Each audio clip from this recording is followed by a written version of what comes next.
Hey Oshrid, this is Tim. So I'm gonna just be going through all the information uh, on the test review. It's simple, easy. I think some of the questions are actually pretty hard, but I'll be going over those and I won't let you fail. Man of my word. Disclaimer, all 1 to 15 answer choices I marked as A, so you don't need to worry about it. They're not always correct, so you can always go back to the question and think for yourself.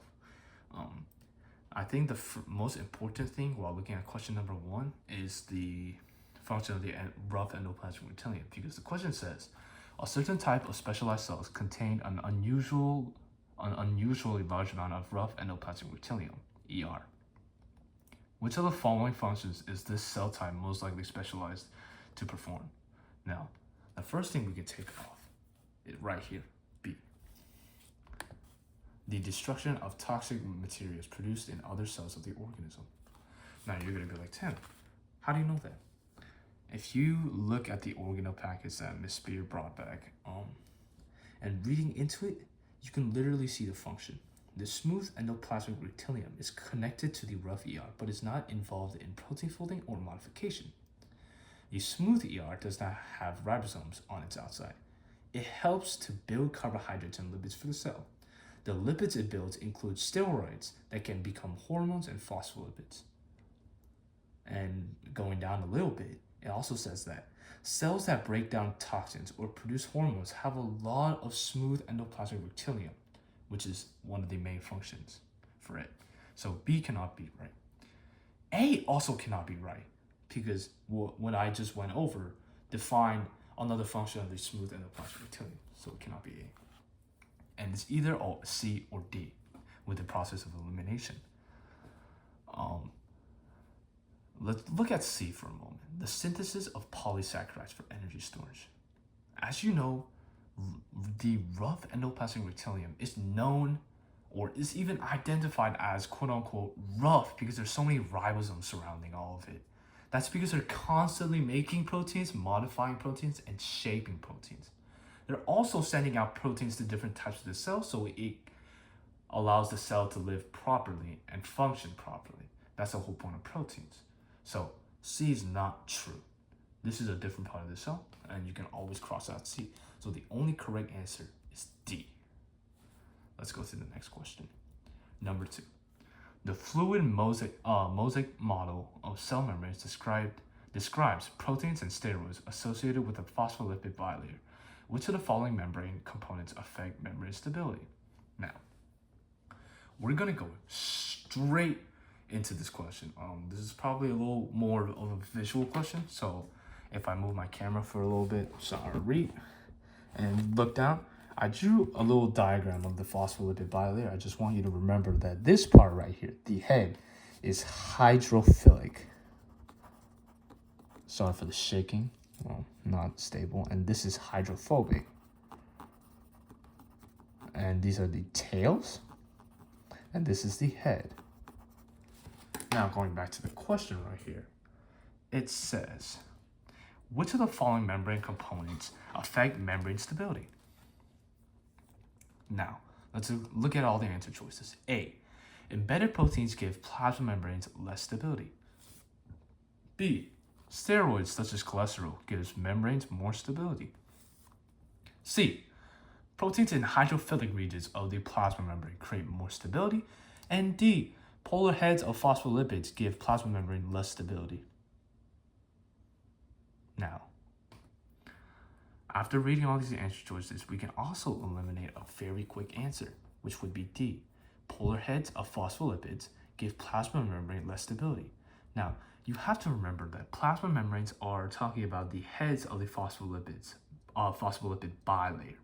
So they are highly hydrophilic.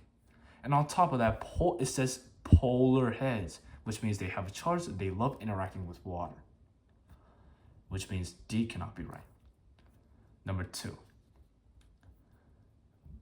Another answer choice we can also eliminate would be C. Proteins in the hydrophilic region of the plasma membrane create more stability. This is wrong. If you look at the fluid mosaic model in your free time, it sees that phospholipids form a bilayer with hydrophilic heads and hydrophobic tails facing inwards, right? Proteins are embedded within or attached to this bilayer. And proteins do not help with structure at all. Proteins are only responsible for function like transport, receptor signaling, enzymatic activity, and sometimes even anchoring cytoskeleton. But this was from anatomy and physiology. You don't need to know that. But the main thing is, the example I would give is protein channels, something like that.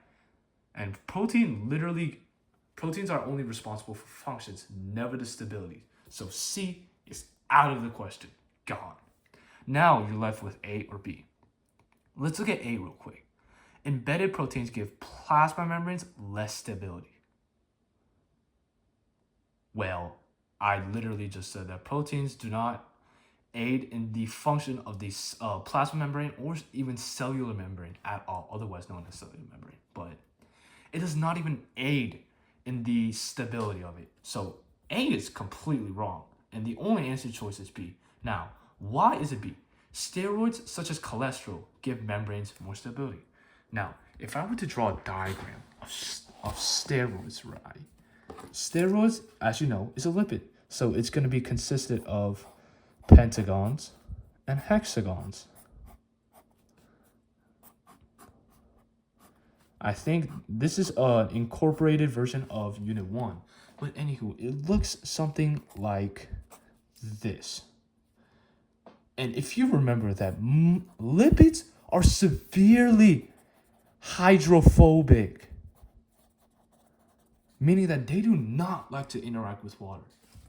So if you read the answer choice closely, it says steroids such as cholesterols give membranes more stability. True. That's literally it. I mean, steroids such as cholesterol give membranes more stability. Inside the membrane, it's talking about the phospholipid tails, hydrophobic to water. They don't want to touch it. That's what makes the membrane stable. Makes it from shaking too much. It makes it so that it doesn't break easily. The tails are responsible for maintaining stability in the membrane. Now, let's go to number 3. A scientist is studying the various prokaryotic and eukaryotic species found floating in the sample of water taken from a marine ecosystem. Which cellular component will be found in the widest range of organisms in this sample? Now, keep in mind keywords. Prokaryotic right here and eukaryotic. So we have to incorporate both the prokaryotic and eukaryotic and find organelles that are included in both of these species. Number 1, we can get rid of chloroplast. Chloroplast is only for eukaryotic plant cells, never in prokaryotic, because prokaryotic is simple while eukaryotic is very complex. A is absolutely correct. B, the cell wall, since all marine organisms need them for support. Makes absolutely no sense. This is BS. Only plants. Wrong. So you're left with B or C. Let's look at them real quick. The ribosome, since all organisms need to synthesize proteins. True. Let's come back to that. The mitochondrion, since all organisms need to break down glucose. Let me reiterate. Do we need mitochondrions or mitochondria in our body? Yes. It's also found in prokaryotic and eukaryotes. So, yes, that would be true. But not all organisms need to break down glucose. Think about humans for an example. We have carbohydrates. That's not necessary. I mean, it is glucose in a sense, but we can break down that easily. And on top of that, plants don't even need to break down glucose. They get it from sunlight, and that's from ATP. So C does not make any sense at all. What we can know for sure is that we need ribosomes, true, found in prokaryotic and eukaryotic, and all organisms need to synthesize proteins. Because what happens if our body does not have proteins? We die. Literally, the cell cannot function without proteins. Like, think about all the cellular activity that happens in our body and without proteins. Like, proteins help big polar molecules go through those protein channels. Proteins are needed to like give signals, it's etc. Proteins are so necessary to the molecular level. Excuse me for my stuttering, but obviously B. Next question. Number 4. Sorry. In an experiment, researchers provided a radio-labeled amino acid to living plant cells. After 1 hour, the researchers determined the amount of the radio-labeled amino acids that was in each several subcellular compartments. The result of the experiment are represented in the table. Which of the following conclusions about the radio-labeled amino acid is best supported by the result of the experiment? Keyword. I just want to point out this ties a little bit into Unit 1, like carbs, lipids, proteins, and nucleic acids, amino acids. Keep that in mind while we read our answer choices. A. It was mostly incorporated into nucleic acids that store the biological information. B. It was most incorporated into proteins that regulate and manage metabolic reactions. C. It was mostly incorporated into lipids that help separate cells from their surrounding environment. And D. It was mostly incorporated into carbohydrates that form protective structures outside the cell. Well, honestly, none of these answers are right except for one. I mean, that's pretty obvious, but it's obvious to tell that 3 of these answers are wrong. Number 1, number 3, and number 4, A, C, and D, are all wrong. And you could be like, Tim, how the hell did you find that out so quickly? What makes you think that? Amino acids. What are amino acids right here? They're proteins. Literally. They're not incorporated into nucleic acids. They're not incorporated into lipids or carbohydrates.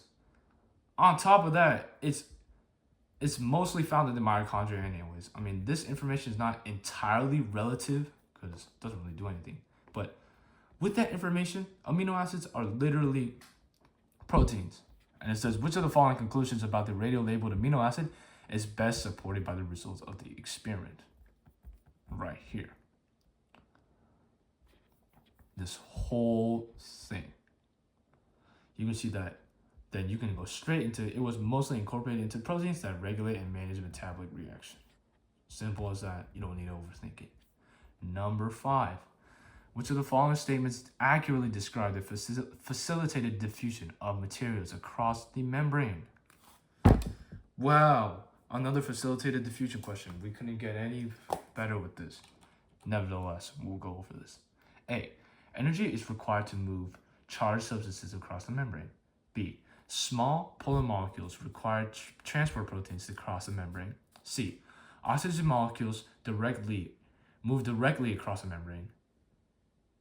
Ions move down their concentration gradient across the membrane.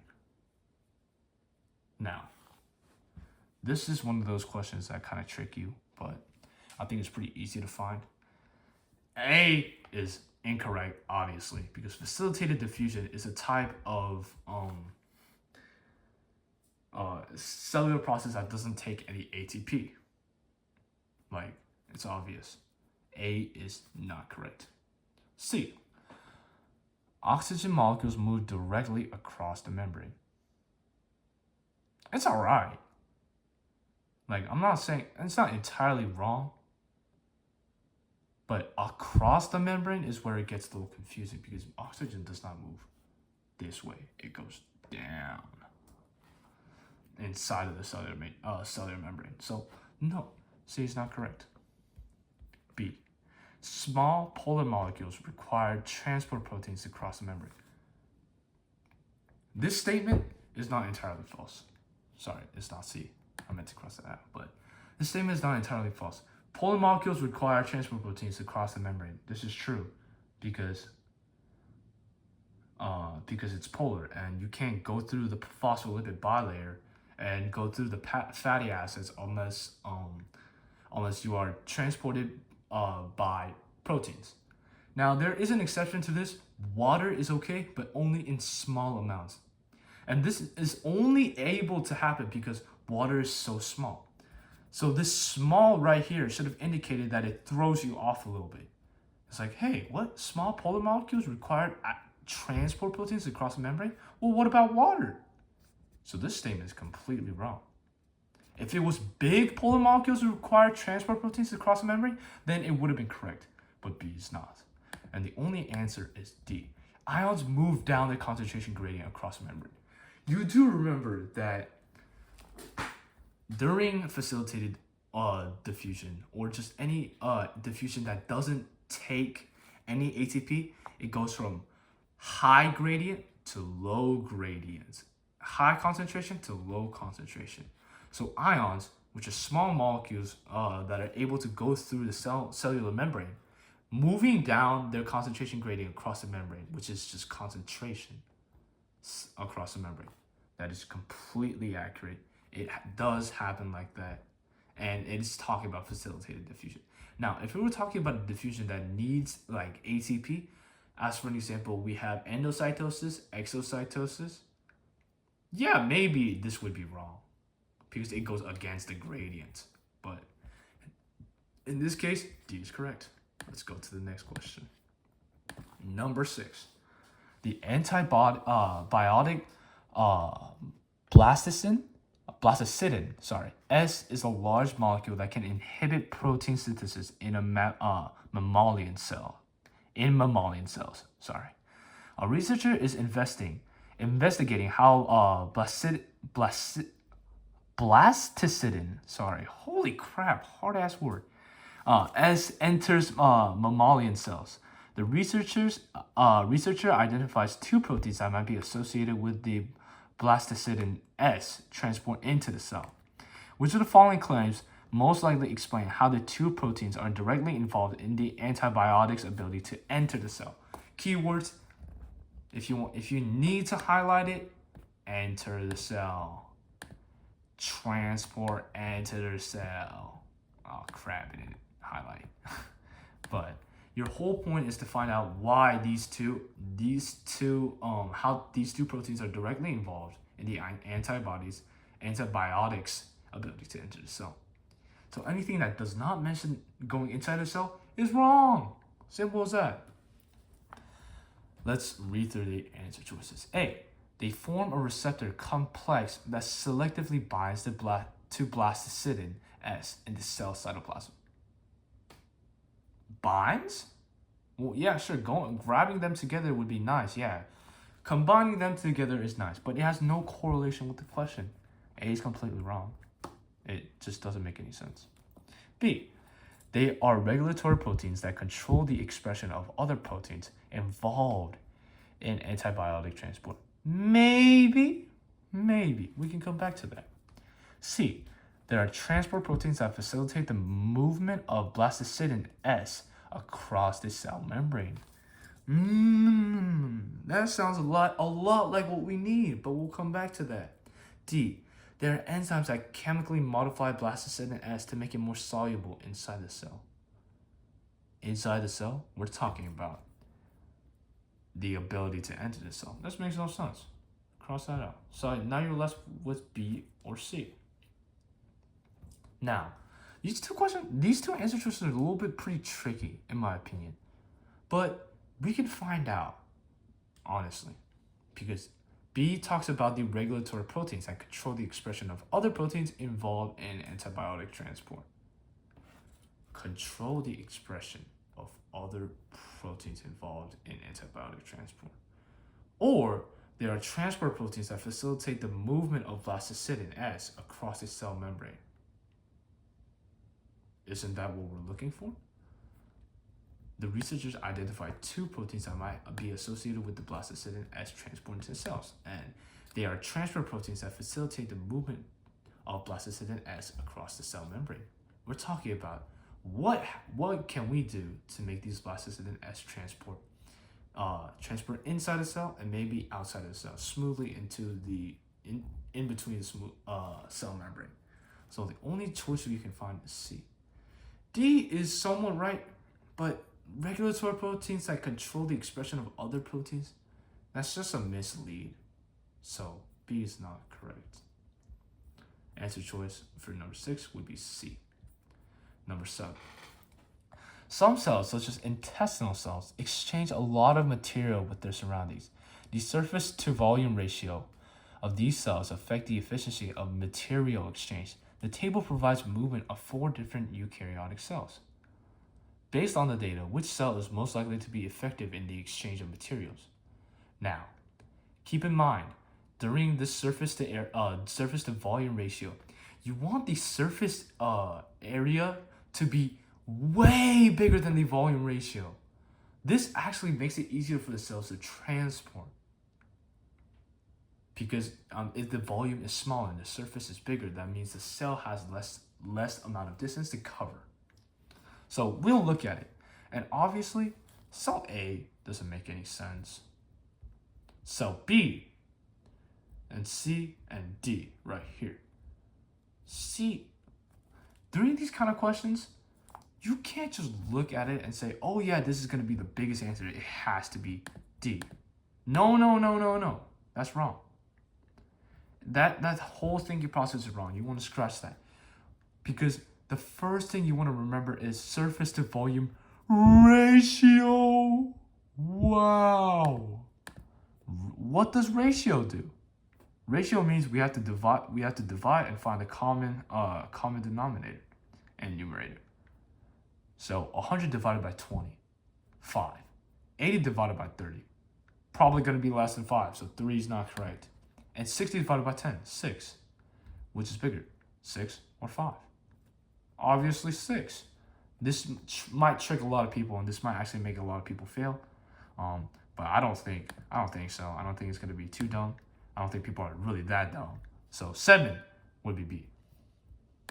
Let's go to the next question, number 8. This is where the math happens. And I know I hated this question too when I was doing it. But I will make sure you understand these kind of questions. From the start, there's so many things to read. Hereditary spherocytes, HS. It's a disorder of red blood cells that causes the cells to be smaller and spherical instead of having a usual flattened and biconcave shape. The average diameter of a normal red blood cell is 7.2 pm. Or is that UM? Sorry, I think that's UM. And the average diameter of a red blood cell is in a person with HS is found to be 6.7. 6.7! No, I'm just joking, my fault. The normal red blood cell has an average surface area of 136 UM squared and an average volume of 91 UM squared. Now, the question asks, which of the following provides an accurate calculation of the surface area to volume ratio of an HS red blood cell? What we're finding right here, HS red blood cell. Right there, I'm gonna just highlight that for the good. As well as the prediction of its effect of its efficient transferring of oxygen compared to the normal red blood cell. Now, first thing is, wow, Tim, frick, man, you bombarded me with a lot of questions and a lot of words. Yup, you're right. But anywho, we're gonna be going over. Actually, sorry, let me just move it back a little bit. Sorry, that's math. I was doing it earlier, but let's see if I can draw this out for you. Let's see. So now, what we want to do, actually, let me bring out this formula right here. We want to look at this formula. And we want to know which to use because there's 4. We're going to be given all these formulas in the test. And we're going to be like, oh, which one do we use? Man, it's so confusing. If we read the question again, like straight here, it says, the HS is a disorder of red blood cells that causes the cell to be smaller and spherical. Whoa, spherical. It literally tells us the shape of what we're supposed to find. So in that case, we're using the sphere. And remember, we're trying to find the surface area to volume ratio. So SA to volume. I don't know why I just wrote SA. That sounds weird, but yeah. So let's get started. To find surface area, what does the equations say surface area equals 4 pi r squared. Notice how in the question we're only given diameter, 6.7 um, average diameter. But that's easy to find because all we need to do is do 6.7 squared divided by 2. And we get 3.35. And you're going to be like, whoa, Tim. Why didn't we use the 7.2? This is only because we're trying to find the HS, the disorder, heredity spherocytis. And we only use that diameter, which is 6.7 um. 6.7! Anywho, after we find 3.35, we want to plug it into this formula. Surface area equals to 4 pi r squared. Sorry if that doesn't look like an r actually. There we go. 4 pi r squared. Then we can plug it in. Because we have radius now. We literally just found radius. So what we can do is 4 Schnapples. Sorry. 4 pi. Sorry, my pi looks weird. It's just how I write it. And then 3.35 parentheses squared. After you find this and do a little digging with this formula, you're going to be given surface area equals 141. Simple as that. Voila. 141. Oh man, my paper. Anywho, after we find surface area, now we need to find volume. But we're already given the formula. Literally that simple. And as funny as it is, we already have radius. Wow. So now we just plug in the formula. Volume equals 4.3 pi. Radius we found, which is 3.35 cubed. And after finding this, you're going to give it not a clean number, but in general, you're going to get a number using this formula, and it's going to be 157. Great. Now what we can do is, let me just move this a little bit further here. 141 divided by 157. And see what that yields you. You should have gotten 0.89. Now let's go back to it. Wow, C is the only one with 0.89. But you're gonna be like, wait, Tim, aren't you gonna solve the second portion of the question? Prediction of its effect on the efficiency transferring the oxygen compared to a normal red blood cell. Well, honestly, we could. Now let's don't get it twisted. We can find the version of the normal red blood cell without HS, hereditary spherocytis, and literally just find the radius, plug in the same equation, and double check. True, and we'll see which one is less or more efficient in transferring oxygen. But at the same time, we already found the answer. We don't need to double check unless we have extra time. But there is also process of elimination. 1.12, and the cells are less efficient at transferring cells. At such a high number like this, and the cells are less efficient at transferring oxygen, makes no sense. Get rid of it. Such a low number, and cells are more efficient at transferring oxygen. Also doesn't make sense. Get that out of the way. Smack that out of here. The ratio is 141. The ratio is 141. Excuse me? We looked at our thing, and we just said, wait hold on a minute. The ratio is 0.89. Such a small number. How is the ratio 141? Doesn't make sense. Get that out of there. So the only answer to this is C. If you need to go back and look at my work, please go ahead. I'm not going to press you. Oh my goodness. Another one! Holy crud! I promise you, this question is a lot easier than the previous one. So we can go through it. Stomata are pores on the surface of the leaves and stems of the plants that regulate gas exchange between the plants and the atmosphere. Oh my goodness gracious. Researchers found that the stomata density on the leaves of the species of plant changes as the concentration of CO2 in the atmosphere changes. Great. When grown at 300 ppm CO2, the plant has an average density of 300 stomata per mm2. But when grown at 440 ppm CO2, the plant has an average density of 250 stomata per mm2. Which of the following best describes on how the ratio of density of stomata per mm2, which is going to be this value right here and this value right here. A per CO2 concentration, ppm CO2, changes as the CO2 concentration increases. Right, okay. CO2 concentration at 350, but then we go to 400. Now let's do some math. We're just trying to find right now the ratio of density per stomata per CO2 concentration. The only CO2 concentration we're given in this question as a whole is 300. Hold on, wait. I don't even know if you can see that. Goodness gracious, let me move this.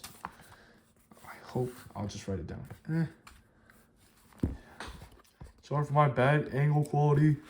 We're gonna write down here. And we're gonna do 350 because that's gonna be our CO2 concentration, and 400 because it went from 350 to 400 during the question.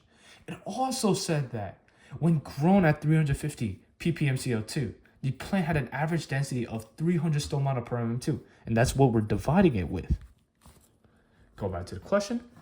Just to reiterate, it says, which of the following best describes how the ratio of density of the stomata per mm2 per CO2 concentration, ppm CO2, changes the CO2 concentration, changes as the CO2 concentration increases? Yeah. So going back to our work, we plug in the values 350 over 300 and 400 at 250. Do the math, see what it yields you. Honestly, I don't think it's too difficult. I mean, can't be that hard, right? So, in the end, 1 second please, let me just rotate back.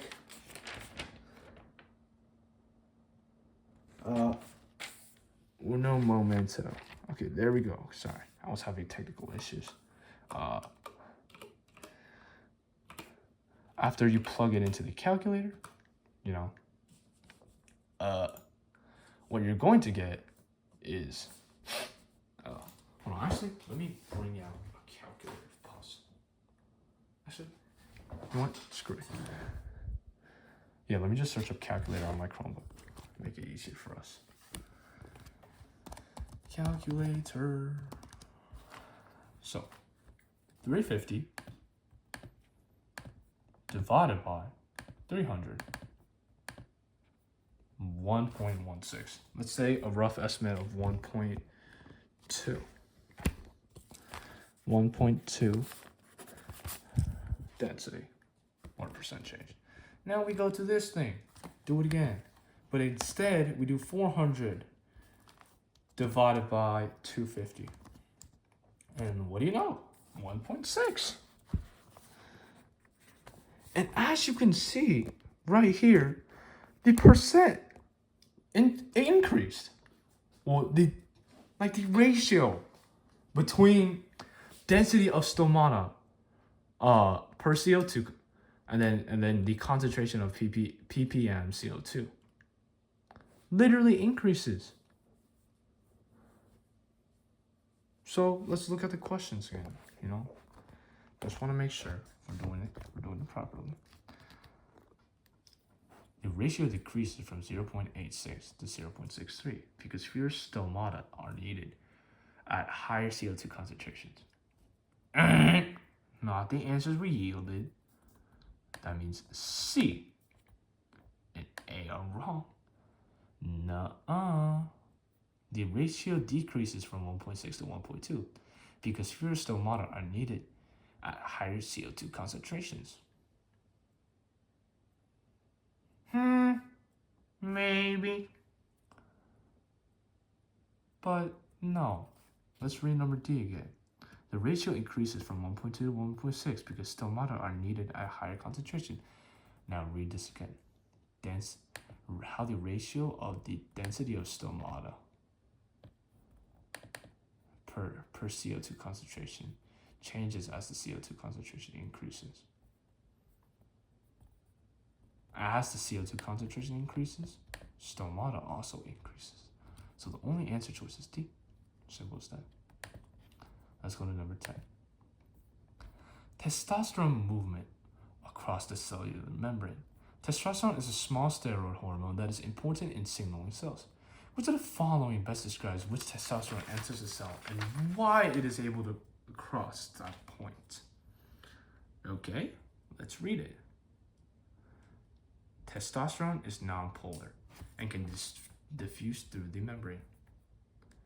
What is testosterone again? It's a lipid. Not a false statement. Let's go back to B. 2. Testosterone covalently binds to a surface protein and is transported into the cell. This thing right here. And in general, we've never learned this in class, and this is not a diagram we're familiar with. And testosterone covalently binding to a surface protein and transports into the cell, it doesn't even need to do that.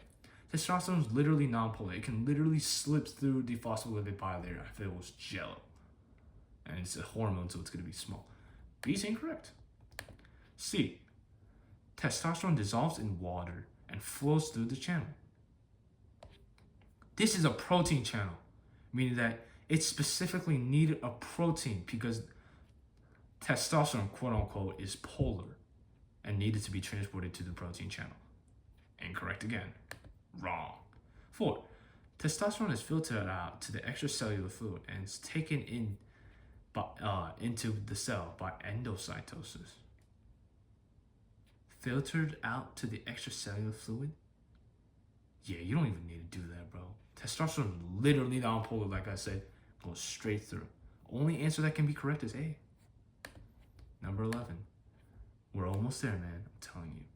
Number 11 is really simple. Based on the figure, which of the following statements is best describes the relationship between region 1 and 2 of the protein? 1.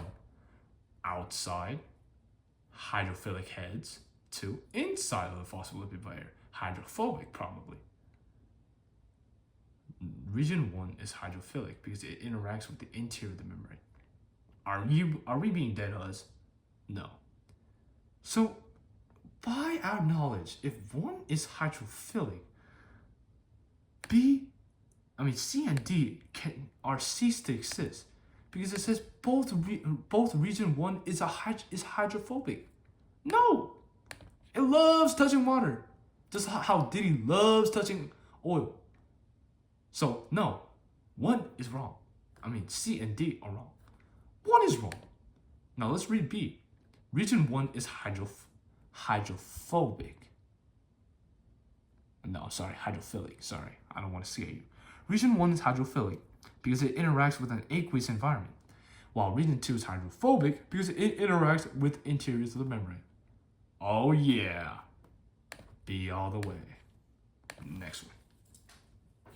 Researchers studying osmoregulation in a specific crab species measures the changes in water content within the crab's muscles while the crabs were exposed to water with different salt concentrations. Figure 1. Figure 1, muscle water concentrations in the crab at different salt water osmolarities. Error bars represented plus or minus 2 standard error margins. Muscle water content and water osmolarity. Which of the following claims about the crab's muscle water content is most likely supported by the data shown in figure 1? Well, Let's look at it real quick. As you can see, while looking at the graph, and as water osmolarity, the molarity of the salt water increases, muscle water content seems to shrink drastically. Let's look over the answer choices. Water content remains relatively constant across different levels of water osmolarity. Are we being dead, Haas? It's shrinking. A is wrong. B, water content increases and then decreases as water osmolarity increases. Oh, do you see that? Oh, it increased and decreased. No, it didn't. It just decreased and maybe slightly increased. B is wrong. The water content decreases as the water osmolarity increases. That's true. The muscle water, or water muscle, I don't even know what it's called in crabs, seems to decrease. The trend is correct. No, it's D. Water content increases. Huh? I don't see an increase. Only answer C. Easiest question to be done. Not hard. And I hope the test is as easy as this because, man, I loved it. 13. We're almost there. We only have 3 questions, King. I'll try to do it fast as possible. Intravenous IV therapy is used for fluid replacement in instances of dehydration in humans and other animals. One type of IV fluid is essentially a saltwater solution.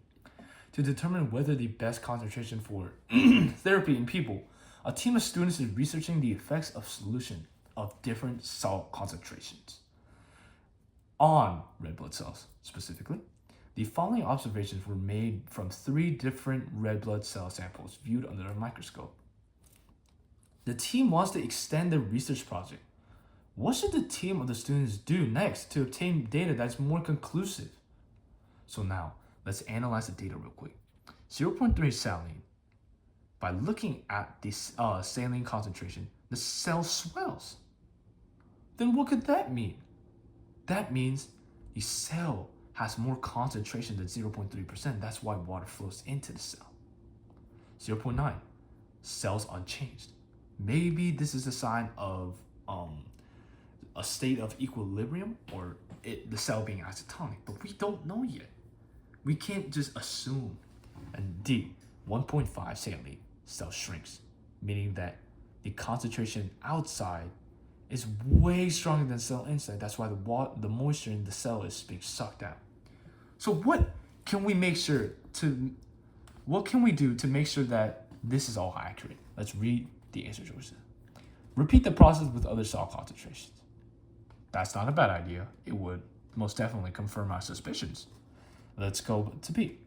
Develop a model to explain why the cells react differently to different salt concentrations. Would that really prove anything? Because what we're trying to do is to determine the best concentration for therapy in people. We want to do that, but this doesn't help. Explaining why and finding the best concentration for therapy in people have no correlation. So take that out. Repeat the process using red blood cells from other animals. I hope this person realizes that red blood cells in most just animals in general, literally in humans, red blood cells are literally the same. This is wrong, common knowledge. And D, develop an experimental procedure that uses a stain that makes the organelles of red blood cells more visible. Makes no sense if we can already see the blood cells swell, don't change, or shrink. Then we don't even need this useless invention. A is correct. We can always find better and pinpoint better salt concentrations for our surgery, because IV is therapy, also known as surgery. Number 14. What additional procedure? Certain bacteria can use both ethanol alcohol and acetate as sources of nutrients. In experiment where both nutrients are available to the bacterial population, the following results were obtained and graphed. Acetate seems to be linear. Ethanol alcohol seems to be, I don't even know what that is. It seems to be concave down, honestly. And rate of entry of substance and concentration of outside cells. What additional procedure would help best determine whether these movements are due to active transport or passive transport?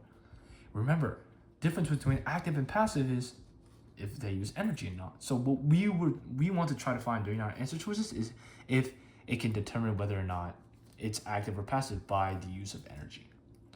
Repeat the original experiment, but at 3 different temperatures. Compare the transport rates among the 3 temperatures.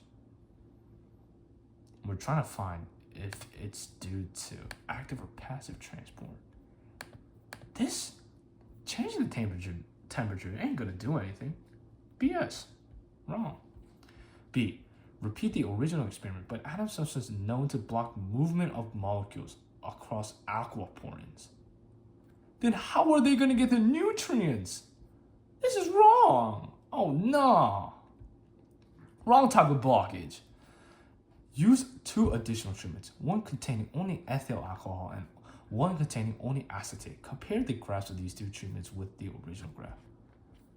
Isn't that what they literally just did? So are they just repeating the process again? C's gotta be wrong. D. Use 2 additional treatments, one containing only ethyl alcohol and one containing only acetate. Include a substance known to block ATP used by the plasma membrane. Compare the graph of these 2 treatments to the original graph. That is smart, because then we'll be able to see if acetate or ethyl alcohol can flow into the cell membrane and out of the cell membrane is with or without ATP. If ethyl alcohol or acetate wasn't able to flow properly, then we can conclude that it's active transport. And if it just moves smoothly, even with the ATP block, we know it's passive. So D is correct. Last question, 15. Researchers investigate the transport of a certain protein into cells by endocytosis. In an experiment, the researchers incubate the cells in the presence of a protein and measure the amount of protein that is absorbed in the cell over a 5-minute period. Based on their observations, what should the researchers do to further clarify how the availability of protein outside the cell can affect the rate of endocytosis of the protein? So what is it asking? How the availability of protein outside the cell affects the rate of endocytosis. Just a key reminder, cells, endocytosis, high concentration to low concentration. Cells want to move from a place of high solute to low solute smoothly. Now let's look at the answer choices. A. Incubate the cells in the absence of a protein. What does that prove? So if you're saying if there's no cells right here, but then there's cells here, wouldn't the cells just move out? Wouldn't that be exocytosis? Makes no sense. A is incorrect. Incubate the cells in the presence of several different proteins. Well, that doesn't help, because if there's the same amount of proteins right here, they're not going to move. They're just going to stay the same. Or if there's more proteins down here, it's going to be exocytosis, and if there's more proteins here, just different types of proteins outer of the cell membrane, it's going to move in. I mean, it can be anything, so we don't know. We need to be more specific. B is not right. Incubate the cells in the presence of several different concentrations of the protein. We're getting somewhere. This is literally high concentration of solutes, low concentration of solutes. It's just worded differently. But that might be the answer. Number D. Incubate the cells in the presence of proteins of several different lengths of time. Doesn't do anything. It probably would just show a steady trend of how the protein moves. So D is incorrect. Only correct answer is C. Sorry this review took so long. I'll try to be more efficient next time and try to, explain the questions faster. I'll have 60 more questions to talk about, but that's the end of it. If you have more questions, please feel to DM me, bro. Hey, bro. Whatever it takes, man. I love you, dude. Take care.